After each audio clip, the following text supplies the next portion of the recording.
ఎస్ఆర్ఎస్పీని నల్లమట్టి mafia చెరబట్టింది. Godavari back వాటర్లో రైతుల ముసుగులో వ్యాపారులు అడ్డగోలుగా తవ్వకాలు చేపడుతున్నారు. పగలు రాత్రి తేడా లేకుండా వేల ట్రిప్పుల నల్లమట్టి మింగేస్తున్నారు.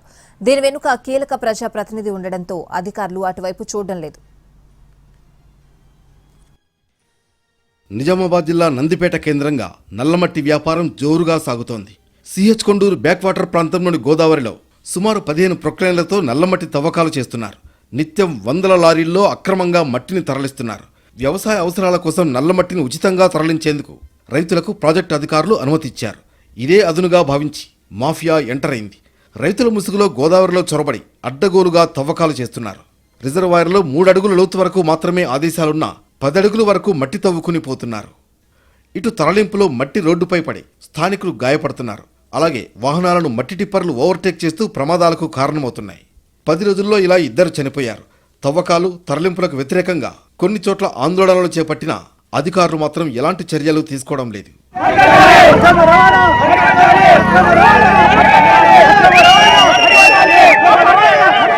అక్కడి నుంచి అటు బయటకి తీసుకుపోయి అమ్ముకుంటారు. వీళ్ళు దళారులు ఎట్లా అంటే పొలాలు పోసుకుంటారు అని చెప్తారు. ఒక్కొక్క ట్రిప్ 20,000 కాడికి అమ్ముకుంటారు. ఇక్కడ 250 రూపాయలు 350 ట్రిప్ ఎంత 1000 రూపాయల దాకా పడుతుండొచ్చు. ఇక్కడ ఇస్తారు అటు 20,000 దాకా అమ్ముకుంటారు. ఈ దళారులు అమ్ముకుంటారు.